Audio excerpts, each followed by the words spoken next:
फक्त नागरिक क्षेत्राकरता आहे, पण आपण नागरिक क्षेत्र रिडिफाईन करतोय याच्यामध्ये.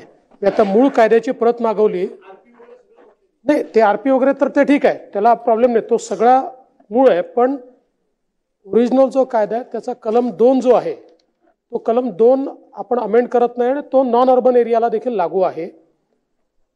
आता या कायद्यात आपण दोनच गोष्टी केल्या होत्या. एक तर 64 साली आपण 1000 रुपयाचा गुन्हा म्हणजे त्याच्यावर दंड केला होता. आता 64चे 1000 रुपये आजचे किती आहेत हे आपल्याला कल्पना आहे.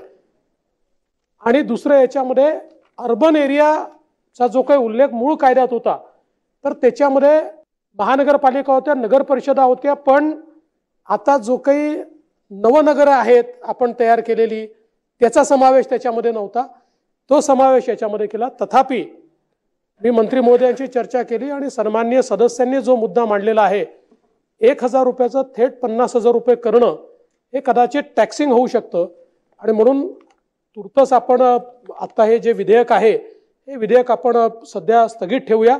एकदा सगळ्यांची चर्चा करून आपल्याला वाढवलं तर पाहिजे, पण एकदम किती वाढवायचं या संदर्भात एकदा चर्चा करून आणि सभागृहाचा सेन्स घेऊन मग त्याच्या संदर्भातला जी काही योग्य कायदा तो आम्ही मांडू.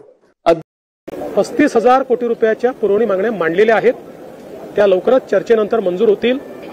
आपण जर बघितलं तर आपला अर्थसंकल्प 6 लाख कोटीपेक्षा मोठा आहे. जेव्हा आपला अर्थसंकल्प 2-2.5 लाख कोटीचा होता तेव्हाही आपण 15,000 कोटीच्या पुरवणी मागण्या मांडायचो. आणि विशेषतः जेव्हापासून आपण नवीन अकाउंटिंग सिस्टीम सुरू केलेली आहे तेव्हापासून पुरवणी मागण्यांची संख्या वाढलेली आहे. कारण पूर्वी आपण जवळपास वर्षभरातल्या सगळ्या गोष्टी बजेटेड करायचो. आता आपण त्या अर्थसंकल्पित केल्या तरी ऍक्च्युअल त्या मागण्यांच्या संदर्भात जे बजेटिंग आपण करतो ते पुरवणी मागण्यांमध्ये करतो. आणि म्हणूनच मला असं वाटतं की 35,000 कोटीच्या या पुरवणी मागण्या आलेल्या आहेत. योग्य चर्चा करून त्या मागण्या आम्ही मंजूर करू.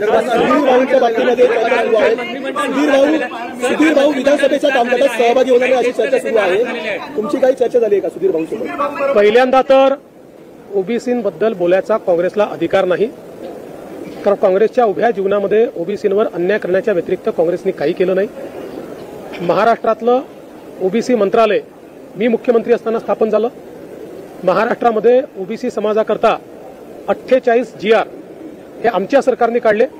मी आणि शिंदेसाहेब असताना महाज्योतीची स्थापना असेल, 52 हॉस्टेल असतील, शिक्षणाची व्यवस्था असेल, PhDची व्यवस्था असेल, वेगवेगळ्या प्रकारे विदेशी शिक्षणाची व्यवस्था असेल, रोजगाराची व्यवस्था असेल, सगळ्या बाबतीतली कामं ही महायुतीच्या सरकारने आम्ही केलेली आहेत.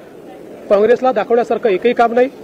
देशामध्ये देखील इतक्या वर्षांनंतर ओबीसी समाजाला त्या ठिकाणी संवैधानिक दर्जा हा मोदीजींनी दिला.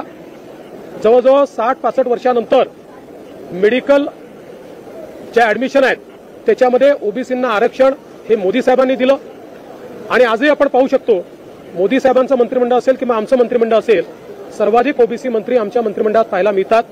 त्यामुळे मला असं वाटतं की काँग्रेस पक्षामध्ये नाना पटोले, विजय वडेट्टीवारवर जो अन्याय होतो त्याबद्दलचा राग तरी आमच्यावर काढू नये, त्यांनी तो योग्य ठिकाणी काढावा.